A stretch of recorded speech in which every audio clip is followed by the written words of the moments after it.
Hello, fellow traders everywhere. Adam Hewison here, co-founder of MarketClub, with your midday market update for Monday, the 17th of October. Was last week's market rally a head fake? It looks like more and more that it was. Last week, the equity markets rallied, as did many other markets. We felt that at the time this is a counter-trend rally, and with today's action, we have probably put in an interim top. We also expressed the feeling that the professional traders would be selling against the recent highs around 1220 to 1230 on the S&P 500 index. I believe that was the case. The rally was very unusual in the fact that it was on very, very light volume, and it took off to the upside very quickly without any kind of market consolidation. As I mentioned in our weekend update, this is going to be a big week. And what I meant by that is the fact that either we're going to continue going up or we're going to see the longer-term trend kick in. A downside reversal could be quite dramatic. This holds true for the crude oil market, which has been mirroring the U.S. equity markets. The problems in Europe remain, and we are still seeing little reason to celebrate any victories on that front. Greece will eventually default, and it remains to be seen if Ireland, Spain, and Italy will dodge a bullet. Every week it seems we go from the world is coming to an end to euphoria.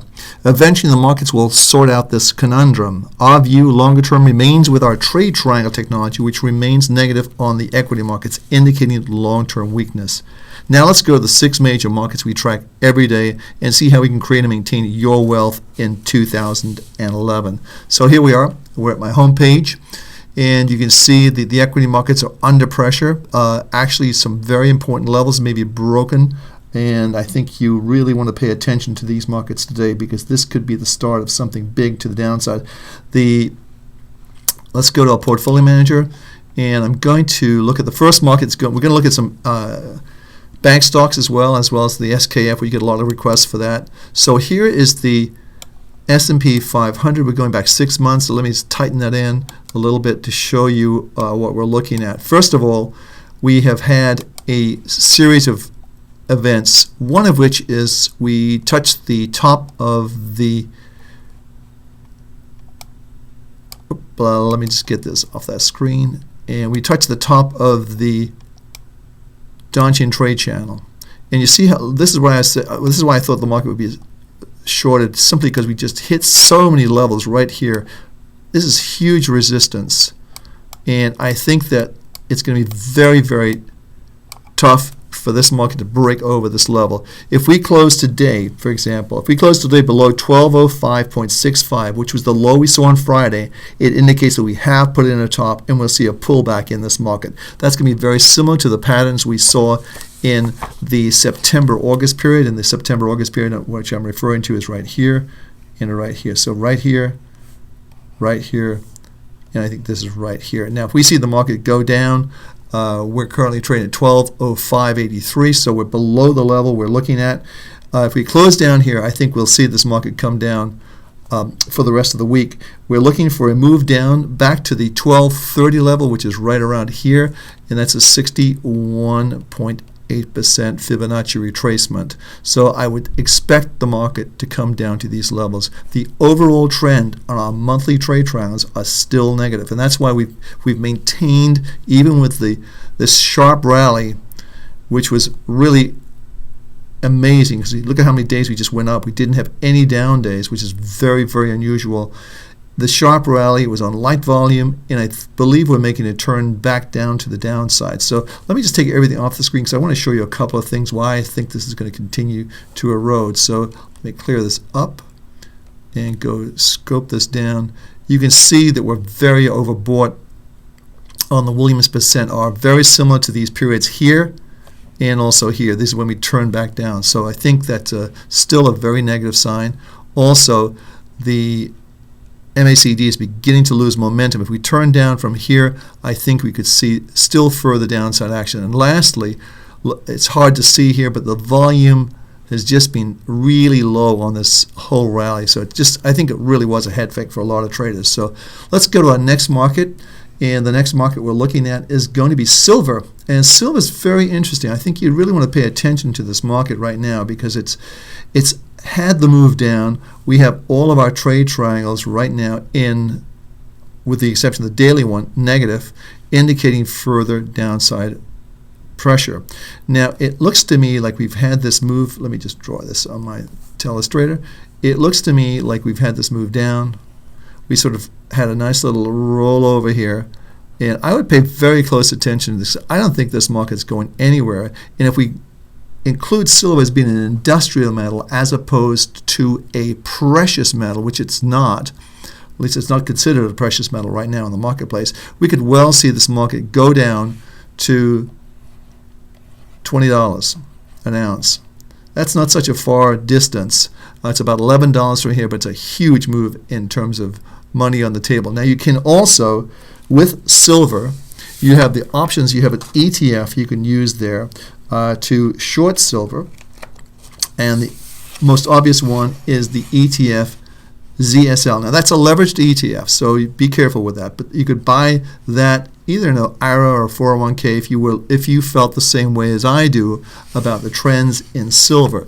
If we're right in silver, then we expect this market to just erode now for quite some time. But nonetheless, the trend is down in both our weekly and monthly. The monthly's right here on the top, and the weekly's right here. So the trend is down. We've got a minus 65, which is basically indicating a trending range, but I think that trending range is going to be quickly changed to the downside. So I think we're rolling over like here, and I think we're going to see the market go still lower. So let's just take a look at a couple of other things. Let's clear the screen off and go scope this down. You can see we're very overbought. Very similar to these periods here, and the market did come down. And also, we've had the turnaround on the MACD, but I think it's more important just to look at where we are with the way this market's been going. It really hasn't got any upside momentum. Now, let's go to a market that everyone's interested in, and that's going to be the gold market. This is spot gold, very similar pattern.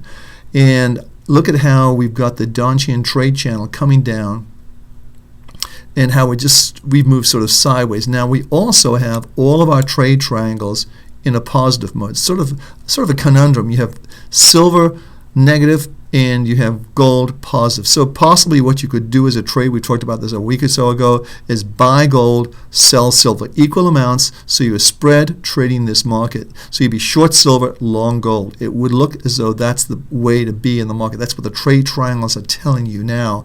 But nonetheless, I'm a little bit concerned that we haven't gotten this market on the upside. And the other concern I have is this, and I'll show you with my telestrator. Let me scope this down right here.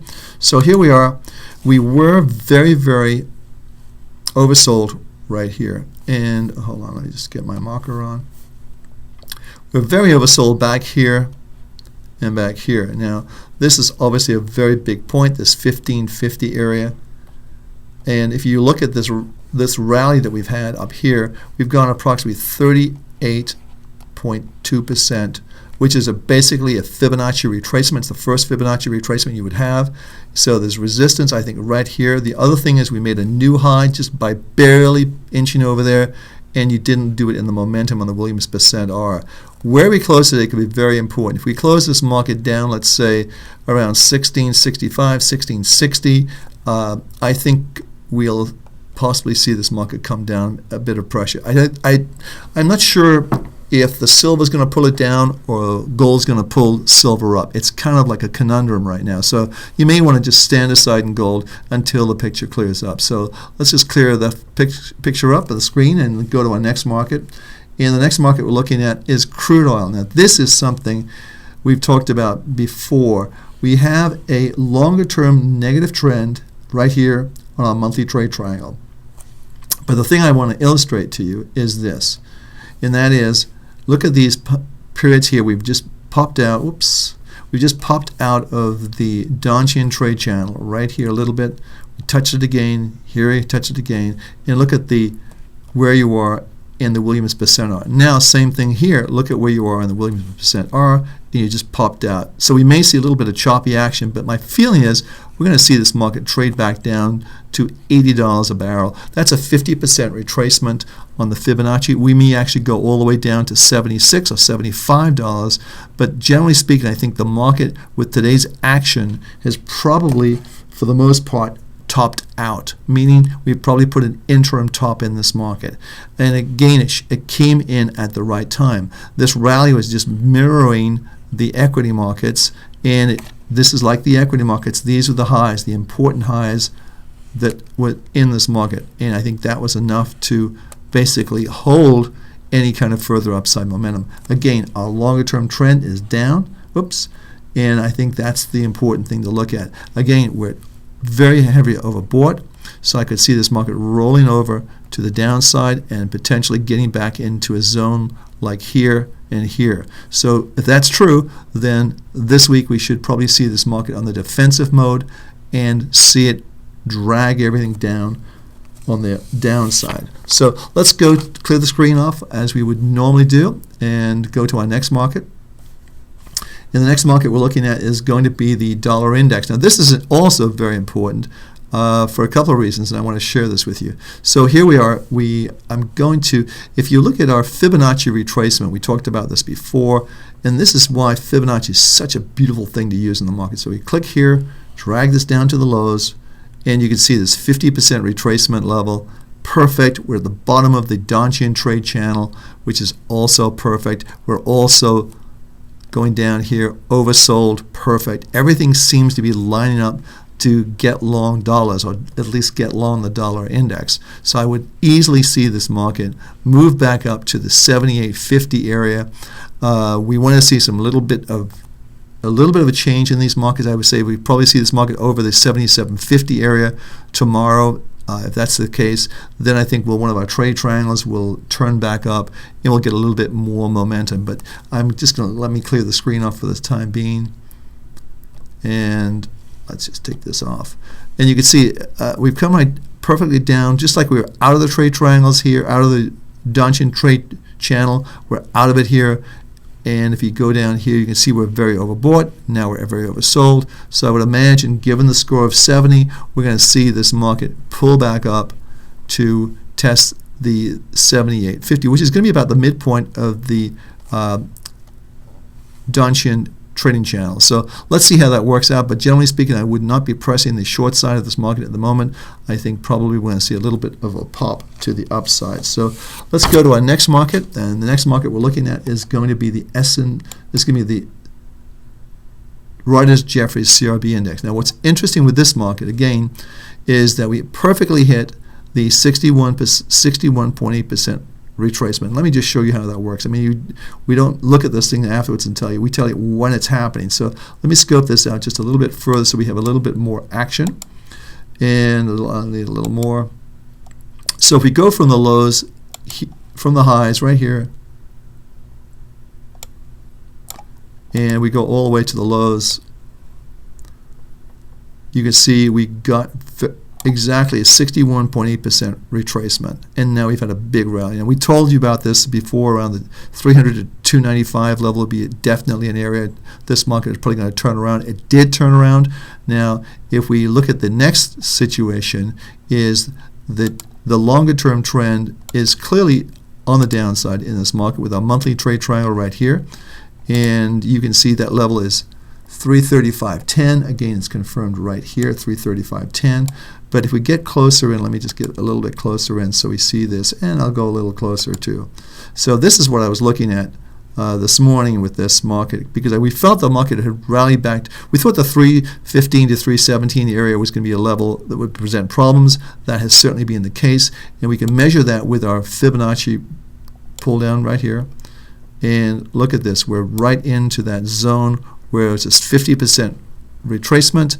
We are also very overbought, which you can see very similar to this previous high, and very similar to this previous high, and very similar to this previous high. So I would expect that we'll see the pattern repeat, where we come down like here to the lower end of the Downtrend trading channels. We pop back up again, pop back up again, pop back up. I think we're probably not going to see it go much higher than we are right now, and certainly if we close down at these levels, I think this will be a very negative close for the market, particularly if we close below what I consider to be Friday's low in the action, which is 313.65. We're currently trading at 314.53, so we're not that far away.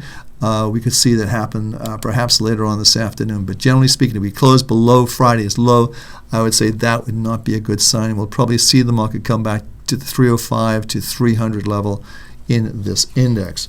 So we've covered our major markets. Now what I want to do is take a look at some other markets that I think are very interesting right now. And when we're talking to, well, the Green Mountain Roasters is a big news item today about that being down sharply. But the reality is the trend was down before that news came out. And let me just share this with you. So that's Bank of America. I don't want to do that next. I want to do the Green Mountain Roasters. You can see the big down move here today. Apparently a big hedge fund manager said something and the market pushed the market down. But look, we had a signal several days ago that this market was headed lower. Now we are at the lower end of the range, but this overall, it looks to me like this market has had a huge, I'll show you the trend, and just to take off the downtrend trade channels, very nice move up, but look at this type of top it's making. This is a very negative thing in my mind. And if we just simply, you can see the monthly caught the move beautifully. You've got long right, $31 a share, and you just got out at $83. This is for long-term traders, of course. And this is not such a long period of time. This is August of 2010. So again, in just a little over a year, you've made a tremendous amount of profit on this one particular stock, which was alerted in our trade triangle alerts. So from here, we could easily pull this market back, and I'll just put this in for you. We could easily pull back, I think, to the 50%, that's $71, or even 61.8%, which is 60.69 pullback. So something to look at. I just think this market looks negative to me. So let's clear off the screen and go to our next market, which is going to be Citigroup. Now, Citigroup reported their earnings today, kind of a somewhat mixed earnings. People were pretty positive on it, and then they said that, oh, we didn't mean that. I'm not sure what they meant, but the reality is this market ain't acting good. And we're down 27.94. We're down on the day almost 42 points. It looks like we put in a top right here at 30. I can see us going down. We are very overbought. You can see that right here, very similar to this top. A lot of the patterns are repeating themselves in the marketplace here, and I think we've never really gotten this market up above a positive level in the MACD. So I think the financials are still under pressure, and I think we can see this market go lower. So let's take this off the screen, go to our next market. Next market looks like a true disaster. This is Bank of America. Bank of America did not close well last week. Then they've been down for the last 3 days. If we see this market close under $6 a share, it's going to look very, very heavy to a lot of traders. So again, this market really got a little bit overbought. We've got this little doji star, a shooting star top, which is a pretty good indication you've got a top in place. And it would look as though we could see this market come down, at least test the 550 area again. So not looking good on this particular market. So the last market we're going to look at is going to be the SKF. The SKF is a short financials, and it's ultra short, which means it's a leveraged ETF. But I want to show you this action because I think it's pretty important. I'm going to put in our downtrend trade channels, and look at how beautifully they come in. And also we've got our Williams percent R indicator, heavily oversold at the lower end of the downtrend trade channels. So I think we could pop this market up, and just on a simple pullback, if we do a Fibonacci retracement from the highs that we saw here to the lows, we'd be looking at somewhere, if we go 50%, it's $83 a share from where we are right now. If we go 61.8, it could be up to 86. So I think the pop will be higher if we close over this level right here, and that level we're looking at is 76.18. So we'd have to trade a bit, close about another 70 points higher on this. But if we close out that level here, I think you're going to see this market pop back up. So again, the financials still look bad to us. Again, we've gone from euphoria to once again worrying about the world's economy. So hey, we've covered a lot of ground today. I'm glad we had the chance to do these extra markets for you. But Adam Hewison for MarketClub. I'll be back tomorrow at 1 o'clock. Don't miss the show. Appreciate you tuning in. Every success. And remember, you can win a touchpad and a 1-year subscription to MarketClub. Go to our blog right now and sign up. If you're not a member, it's only for new members or new people who want to try out MarketClub. So Adam Hewison for MarketClub. I'll see you tomorrow at 1 o'clock. Thanks for stopping by.